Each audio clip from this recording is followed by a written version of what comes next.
السلام عليكم ورحمة الله وبركاته. كسو دوادا عشر كعوان قادنينو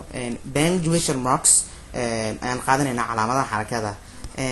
وما حي punctuation marks وما حي علامة حركة سيدو كلا استعملنا ولو يقانا مع علامتين يوحنا كلو قادنينا the most common punctuation marks كا إلا أفرق تمك جاراي كوا أتك لو استعمل بدينه هاي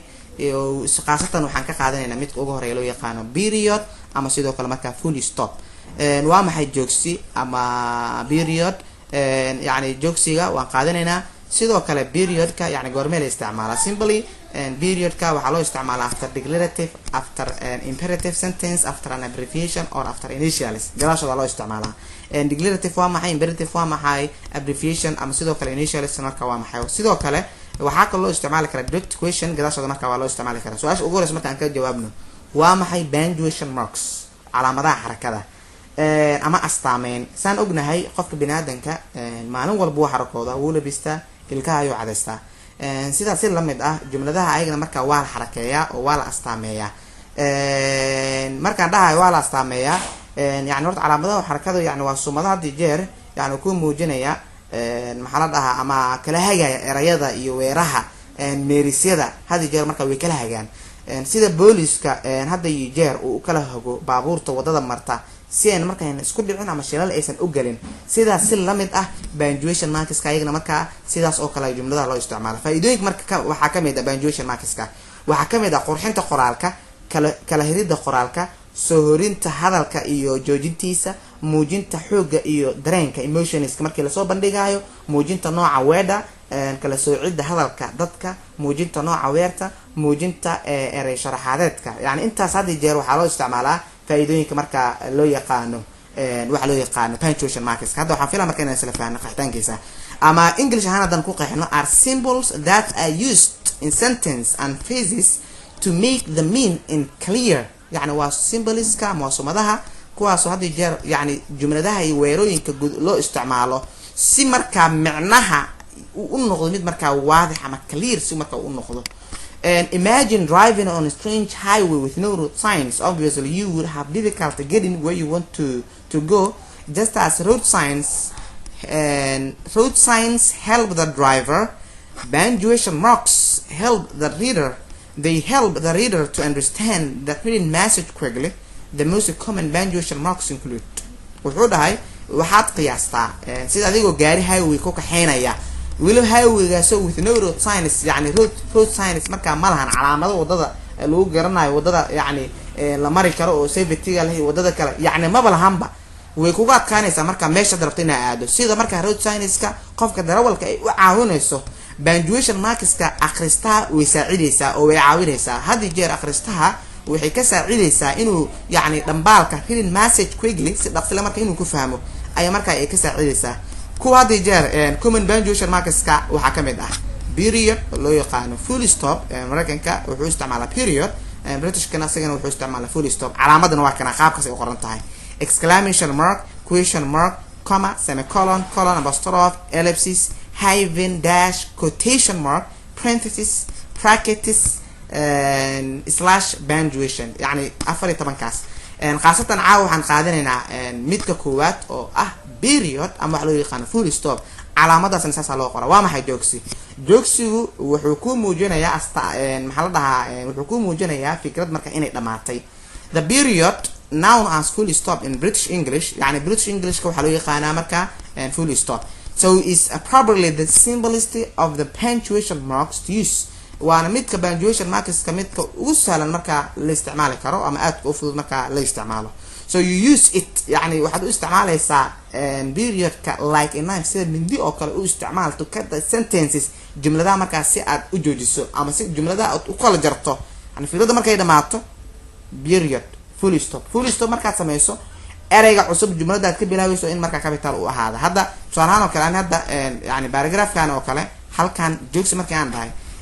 xaraf ugu horeeya a waxa waay capital letter hadii qoraal computer aad ku qoraysid asaaba maxaa la lahaa directly waxa waay yani capital iska dhigaya so marka period is used after declarative and imperative sentence yani period ka waxa la isticmaalaa jumladaha declarative-ka iyo imperative-ka gadaashooda ayaa yani hadda jeer loo isticmaalaa after an abbreviation or after initials gadaashooda waa loo isticmaalaa marka su-aasha ugu horeysa waa maxay declarative sentence waa maxay declarative sentence yani waa jumlad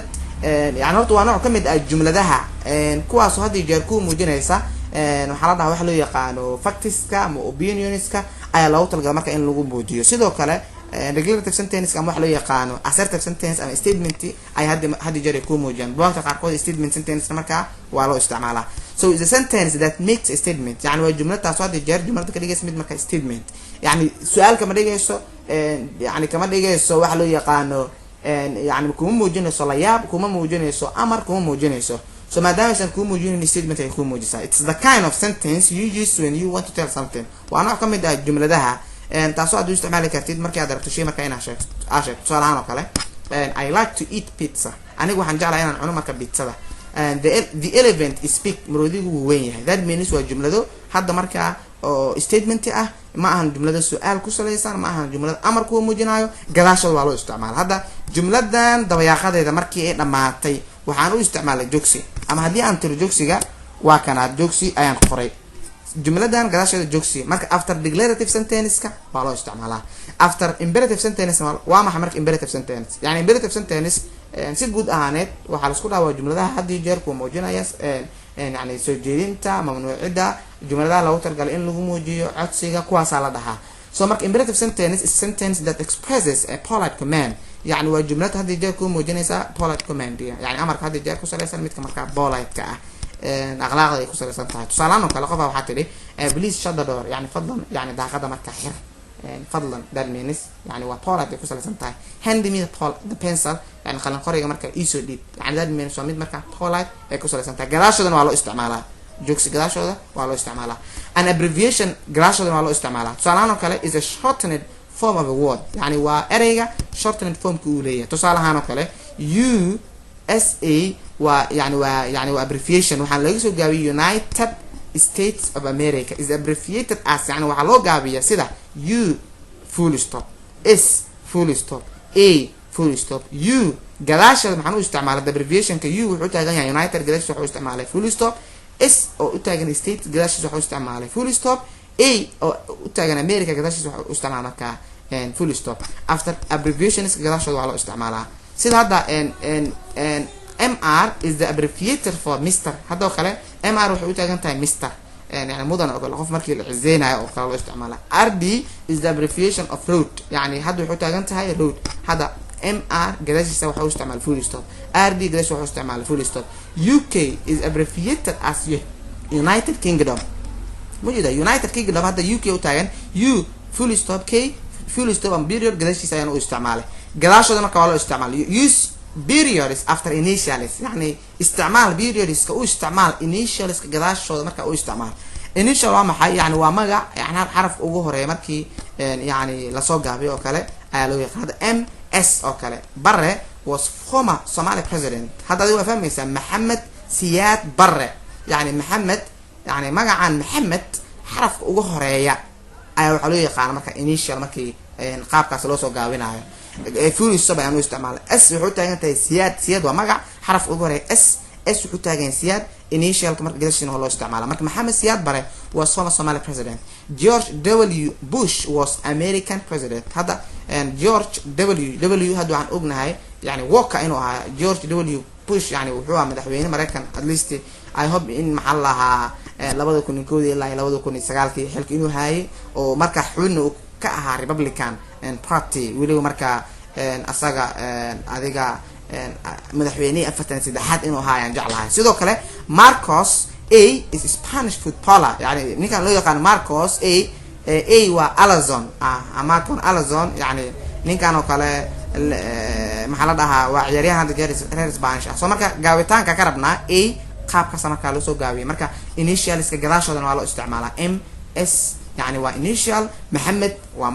magac xarafka ugu horeeya markii la rabo in la soo gaabiyo ayaa waxa loo yaqaan initial gadaashooda marka uu isticmaal sidoo kale waxa kale loo isticmaalaa we use a period at the end of sentence that are indirect questions يعني waxa kale oo isticmaalayna jokes ama period waxaan u isticmaalaynaa jumladaha gadaashooda jumladahaasoo weli markaa ah indirect questionska intaan ognahay yani ama jumlada inay ahaato direct question ama inay ahaato marka indirect question yani intaan ognahay direct questionska ama waxa loo yaqaan interrogative questionska yani waa jumladaha hadii jeer laga jawaabi karo oo maxaa la dhahaa hadii jeerna waxay ku dhamaadaan direct questionska question mark ay ku dhamaadaan laakiin kuwan indirect questionska hadii jeer waxay ku dhamaadaan period ay marka ay ku dhamaadaan tusaale qof hadda dhahdo have you ever sent text message to unknown person yani ebit ama weliga yani qof mu u dirtay friend qof aan garanaynin period ma dhahayna marka waxaan dhahaynaa question mark ayaan gadaal aan ka raacinayna يعني جملadaas ama question mark ayaga qaybo far badan loo qaybiyaa ilaa 3 qaybiyees oo no questions ka question word ka ama just questions ka yani gadaal ayaan ka qaadanaa laakiin waxa ogsoono indirect questions ka yani is a question that is said as a statement it uses a period instead of a question mark يعني halka question mark aan isticmaaleen yani full stop aan isticmaalaan salaano kale she asked me why I didn't go to school yesterday يعني iyadu waxay weydiisay sababta aniga aan u aadin schoolka ay marka ay weydiisay yani waa jumlad marka statement ah هذا full stop أنا استعماله I wondered why Bob wasn't there يعني أنا والله يا بس صوت باب هالكاس أصلا أجوجين full stop أنا استعمال so indirect question is كمركا يعني استعمال كذا شو not بينك so no if you don't use a period at the end of a sentence هذه يعني محلها جوكسي جملة كذا شيء هذا يعني هذا نو استعمالين each sentence will run into the next يعني الجملة ده اسكو رح يعيسها mathematical so that would create confusion for the speaker or hearer taasoo weli marka awoodi karta jahwareer yani qofka hadlaya ama akhristaha jahwareer ayaa marka ku dhalan kara the period signals the end of a thought yani period ka jeer yani wuxuu ku muujinaysaa calaamad wuxuu tahay yani fikir marka inuu dhamaaday so now hada try to bend with this paragraph yani idinka rabaa in marka aad sumadaysaan ama inaad calaamadeysaan paragraphkan hala calaamadeeyo hala isku dayo qoraalka marka jumlada hoosteeda maxaa la dhahaa waxa loo yaqaano YouTube channelkeena marka yani commentiga lagu soo bixiyo ama Facebook page-ka marka commentiga marka ha lagu soo bixiyo idinkoo ka shaqeynaya yani jumladan yani I visited my friend in the city ana hada mid kood aan bilaawayo fikra dhamaad Soomaan maadaama fikra u dhamaaday full stop and she lives with her mom Soomaan hadana kaliyadan waxa sameynaysa fikra dhamaaday full stop intaas ka badan waxa marka anaaba ka shaqeeyay laakiin idinka marka la isku soo dayo aadan uma santiin